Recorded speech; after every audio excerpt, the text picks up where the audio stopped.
क्या इंटरनेट बंद हो सकता है? ये सवाल इसलिए उठ रहा है क्योंकि ईरानी समाचार एजेंसी की रिपोर्ट के मुताबिक ईरान के रेवोल्यूशनरी गार्ड ने एक चेतावनी दी है। इसमें कहा गया है कि स्ट्रेट ऑफ हॉर्मुज से गुजरने वाली अंडरसी डेटा केबल यानी कि समुद्र के नीचे बिछी केबल को बहुत ही आसानी से नुकसान पहुंचाया जा सकता है। गलती से या कोई जानबूझकर भी इसे काट सकता है। इन केबलों को नुकसान पहुंचने का मतलब है कि भारत समेत कई देशों में इंटरनेट पूरी तरीके से बाधित हो जाएगा। अब धमकी थी ये या आगाह करने की कोशिश? आइए जरा समझते हैं कि ईरान की आखिर मंशा क्या है। नमस्कार, आपके साथ मैं पल्लवी रविंदर सिंह। ईरान और अमेरिका के बीच चल रहा तनाव अब एक खतरनाक डिजिटल युद्ध में बदल सकता है जो पूरी ही दुनिया का इंटरनेट संपर्क तोड़ सकता है। देखिए, ईरान की IRGC ने फारस की खाड़ी में नीचे बिछी उन इंटरनेट केबल्स का मैप जारी किया है जो खाड़ी देशों और वैश्विक अर्थव्यवस्था की लाइफलाइन है। अमेरिका और ईरान के बीच जारी युद्ध के अब बारूद और मिसाइलों के दायरे से बाहर निकलकर एक ऐसे खतरनाक मोड़ पर आ चुका है जो पूरी ही दुनिया को वाकई पाषाण युग में धकेल सकता है।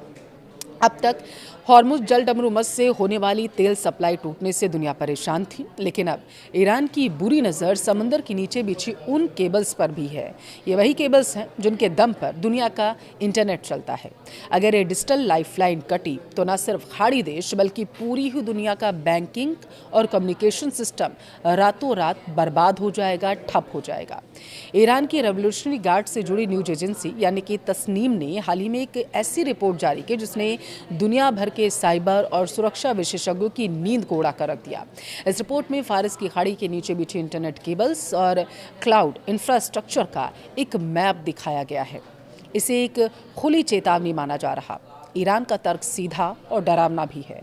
देखिए, खाड़ी के दक्षिणी देश यानी कि UAE, कतर, बहरीन, कुवैत और सऊदी अरब अपनी डिजिटल अर्थव्यवस्था के लिए पूरी तरीके से इन्हीं समुद्री केबल्स पर निर्भर हैं, जबकि ईरान की इन पर निर्भरता ना के बराबर है। ईरान इस भौगोलिक स्थिति को एक प्रेशर पॉइंट की तरीके से इस्तेमाल करने की फिराक में है। ये केवल कागजी धमकी नहीं है। युद्ध के मैदान से आ रही खबरें बताती हैं कि ईरान ने अपने इरादे साफ कर दिए हैं।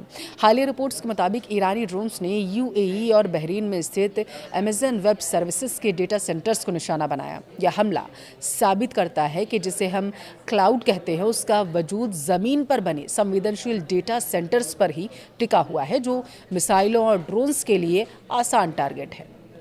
अब देखिए, समुद्री केबल्स, लैंडिंग स्टेशंस और डेटा हब ईरान की उसी हिट लिस्ट में शामिल है जिसमें कभी सिर्फ तेल के कुएं और बंदरगाह हुआ करते थे। अब दूसरी तरफ अमेरिका ने भी ईरान की आर्थिक कमर को तोड़ने के लिए घेराबंदी की और सख्त कर दी है। अमेरिकी सेंट्रल कमांड सेंटकॉम ने पुष्टि कर दी है कि उनकी नौसेना ने अब तक 31 जहाज़ों को या तो वापस लौटा दिया है या वो पोर्ट पर ही फ्रीज कर दिए गए हैं। राष्ट्रपति डोनाल्ड ट्रंप ने कड़े लहजे में कहा है कि जब तक तेहरान की तरफ से कोई ठोस शांति प्रस्ताव नहीं आता और चर्चा किसी नतीजे पर नहीं पहुंचती, तब तक हमारी समुद्री नाकेबंदी जारी रहेगी। ट्रंप प्रशासन ने साफ कर दिया है कि सीज़फायर के बावजूद वे अपनी पकड़ ढीली नहीं करेंगे। अगर केबल्स कट गई तो क्या होगा, अब आप वो समझिए। अगर ईरान ने इन अंडरसी केबल्स को काट दिया तो दुनिया एक ऐसी आपदा देखेगी जिसके लिए वह तैयार ही नहीं है। पहला, बैंकिंग का ब्लैकआउट, इंटरनेशनल ट्रांजैक्शन और स्टॉक मार्केट्स पल भर में रुक जाएंगे। दूसरा, सप्लाई चेन की मौत हो जाएगी। शिपिंग और लॉजिस्टिक्स का पूरा डेटा शेयरिंग बंद होने से बंदरगाहों पर सामान सड़ने के कगार पर पहुंच जाएगा। तीसरा, कंपनियों पर ताला लगेगा। देखिए, इंटरनेट पर निर्भर रहने वाली हजारों टेक कंपनियां रातों रात बंद होने के कगार पर पहुंच जाएंगी। अब इसका भारत पर क्या असर होगा वो समझिए।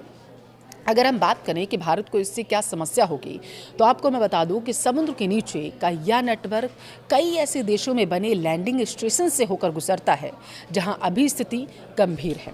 इनमें ओमान, UAE और पाकिस्तान भी शामिल है। डेटा का इस्तेमाल करने वाले दुनिया के सबसे बड़े देशों में से एक होने के कारण भारत की डिजिटल अर्थव्यवस्था इन कनेक्शंस पर ही बहुत ज़्यादा निर्भर है। अगर किसी भी कारण यह नेटवर्क बाधित होता है, टूटता है, ध्वस्त किया जाता है तो लाखों यूजर्स के लिए इंटरनेट की स्पीड कम हो जाएगी।